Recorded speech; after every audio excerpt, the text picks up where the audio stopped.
How's it going, everyone? Welcome back to another review of Cyberbilly 101. On today's video, we will be reviewing the Transformer Siege Voyager class Thundercracker. First, I want to say thank you to my grandmother for sending me this figure last year. For the packaging, we have nice artwork of Thundercracker charging into battle. On the side, we have this awesome artwork that recreates the arc-escaping Cybertron from the classic series with background characters featuring Optimus Prime, Sideswipe, Chromia, Prowl, and Red Alert getting Hound to the medbay. On the back, we have product shots of Thundercracker in robot mode, Tetrajet mode, transforms into 22 steps, and features Battle Master accessories sold separately. And he's Fire Blast compatible, where you can put Fire Blasts on him, which is pretty cool, by the way. On the top, we have a worn-out Decepticon symbol with the Siege title.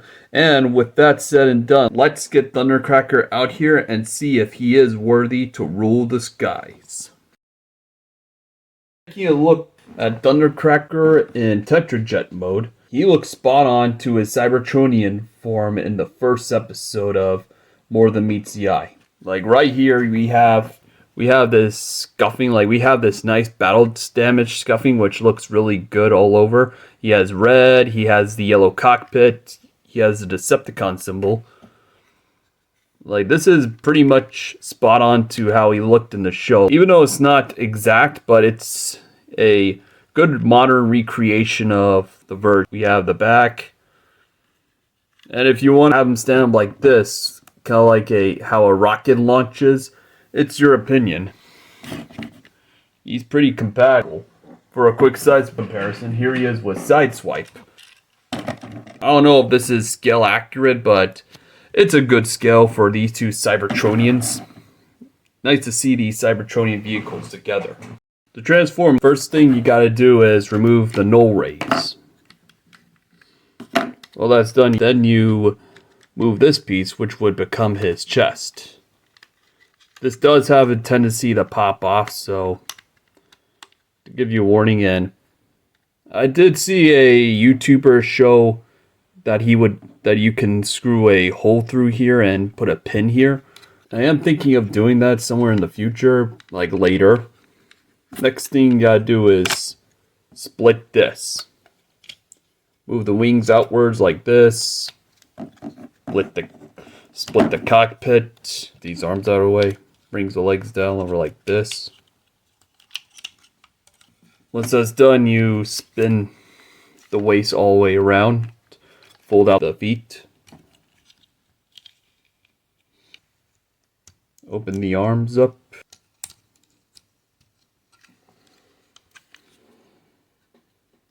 On both sides.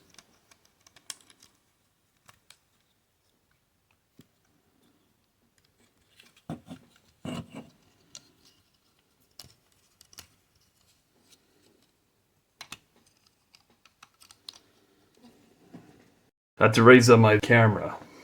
Now back to the show. Get the shoulders in line. Then bring this chest piece all the way down so it clicks in like this. Pull the head out. Pull this panel down.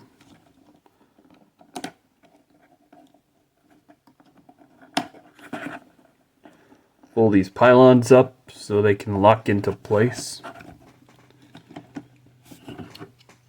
There are two tabs right here where these holes go in. So angle this down, clip that in, fold out the wings, add the null rays,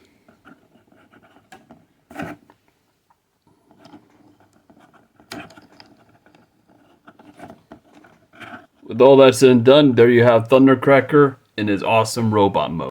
Right off the bat, Thundercracker looks exactly like his classic G1 counterpart, and it really does look like he was pulled straight out of the cartoon into modern year. And he still looks amazing in robot mode. For a quick note, I decided to customize my Thundercracker to look more like the classic Generations toy because I did not like the gray plastic they used for the chest and the crotch piece, and he was missing some red, so I basically went in and painted all the silver, added the red on the wingtips, red right here on the side of the pylons, and I added the red stripes on the shoulders, which is something he had from the toy. With all that said and done, he looks spot on, and I like the silver they added to the arms, the silver battle damage they use for the forearms and the legs. It still makes it look like he came out of a battlefield all banged up, which shows why these Decepticons are war machines. If you guys don't know who Thundercracker is, the one reason why Thundercracker is my favorite Seeker is because he is a character that may be a master of aerial combat and hand-to-hand combat, but he is not 100% on board with the Decepticon cause. He has some seemingly contradictory sympathy for the humans they terrorize and doesn't want to harm them or any other organic being. The reason why he hasn't left the cons is because if he does, he fears that Megatron might hunt him down and destroy him. Now for some quick size comparisons, here he is with his Cybertronian Nemesis, Sideswipe, Bumblebee, and Prowl. And as you can see, Thundercracker literally towers over these three, and it's a good scale. Like, they did capture the scale of the Decepticons and the Autobots to a T. But to me, I usually like to display Thundercracker with the Autobots because he feels like he's that kind of character that would join the Autobots.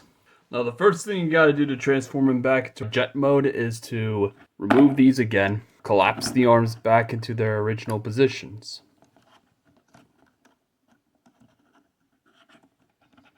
Do the same thing here.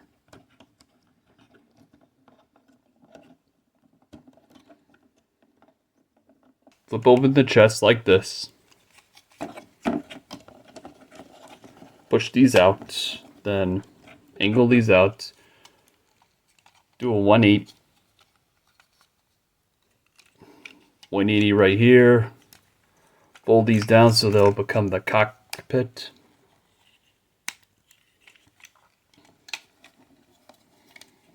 Pull this panel out so that it clicks into his head.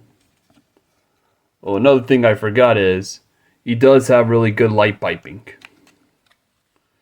For sure.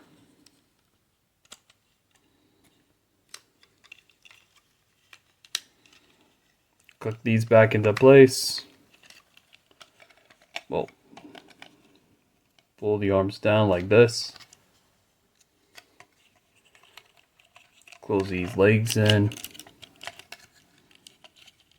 Exact same thing here.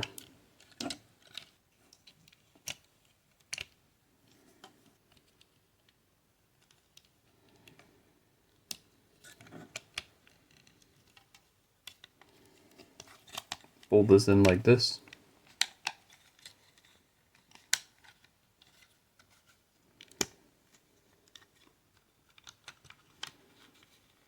And then squeeze this into place. After you reposition the no rays, there you have Thundercracker back in his sweet jet mode. Now for final thoughts, Thundercracker is an awesome figure. It not only does an amazing job capturing his G1 appearance, but does something inventive with the transformation. I love how the chest becomes the back while the shoulder pylons become the cockpit. This is a fun figure for everyone to enjoy. I'm giving it a 10 out of 10, and that's right, I said it. If you enjoyed this video, please subscribe and like, and don't forget to hit that bell icon to get notified for more videos like this one. And until next time, till all are one.